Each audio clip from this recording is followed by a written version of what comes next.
శివాయ గురవే నమః. జ్ఞానక్షం యూట్యూబ్ ప్రేక్షకులందరికీ కూడా స్వాగతం. ఇప్పుడు నేను చెప్పబోతున్నటువంటి పరిహారం స్త్రీల కోసం. వివాహము ఆటంకాలు ఎదుర్కొంటున్నటువంటి వాళ్ళు, చేతి వరకు కూడా వచ్చి చేయి జారిపోతున్నటువంటివి, అలాగే ఇంకా కూడా చాలా వరకు కూడా మాటలు ఇవన్నీ కూడా జరిగేసరికి ఆఖరి క్షణాల్లో పోగొడుతున్నటువంటి వాళ్ళకి, అలాగే వివాహం కుదరకుండా ఇబ్బందులు పడుతున్నటువంటి వాళ్ళు ఎవరైనా సరే, ఇప్పుడు నేను చెప్పబోతున్నటువంటి ఈ యొక్క ప్రక్రియ ఆడవాళ్ళు కనుక, పెళ్లి కానటువంటి ఆడవాళ్ళు పెళ్లి కోసం ఈ యొక్క ప్రక్రియ కనుక చేసినట్లయితే ఖచ్చితంగా ఆ యొక్క పరమేశ్వరి, ఆ యొక్క గౌరీదేవి అమ్మవారి యొక్క అనుగ్రహం, ఆవిడ యొక్క ఆశీస్సులతో ఖచ్చితంగా మీకు వివాహం కుదరటం అనేటువంటిది జరుగుతుంది.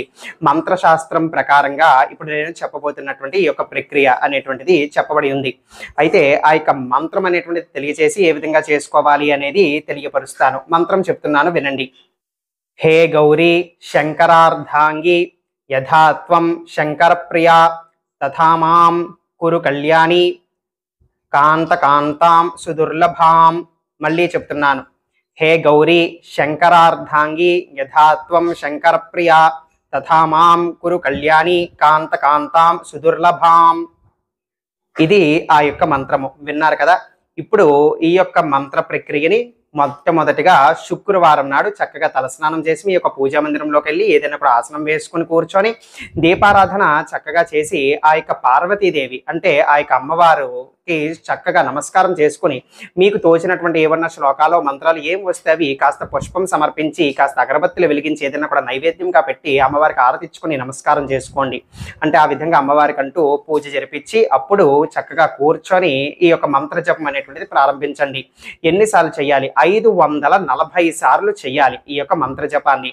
ఒక్క పూటలోనే ఒక రోజులోనే పూర్తి చేసేయాలి 540 సార్లు. ఈ విధంగా వరుసగా ప్రతిరోజు కూడా మీరు తలస్నానం చేయక్కర్లేదు. మొట్టమొదటి రోజు మాత్రం తలస్నానం చేసి కూర్చుంటారు. దాని తర్వాత వరుసగా ప్రతిరోజు కూడా శుచిగా స్నానం పూర్తయిపోయిన తర్వాత పూజా మందిరంలోకి వెళ్ళటం, పార్వతీదేవికి నమస్కారం చేసుకుని ధూపము దీపము నైవేద్యము ఆరతి సమర్పించుకుని కూర్చొని ఈ యొక్క మంత్రజపం అనేటువంటిది చేసుకుంటారు. ఈ విధంగా వరుసగా ఒక నెల రోజుల పాటు చెయ్యాలి.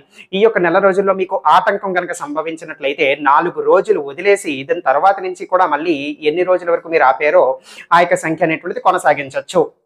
10 రోజులు చేశారు, ఆటంకం వచ్చిందనుకోండి, 4 రోజులు వదిలేసి మళ్ళీ స్నానం పూర్తయిపోయిన తర్వాత 11వ రోజుగా లెక్కించుకొని మీరు ఇది కొనసాగించవచ్చు. అలాగే 30 రోజుల పాటు చేసేసరికి మీకు చక్కటి అద్భుతమైనటువంటి సంబంధం కుదిరి మీకు తగినటువంటి వరుడితో మీకు వివాహం జరగటం అనేటువంటిది జరుగుతుందన్నమాట. ఇది మంత్రశాస్త్రంలో చెప్పబడినటువంటి ప్రక్రియ.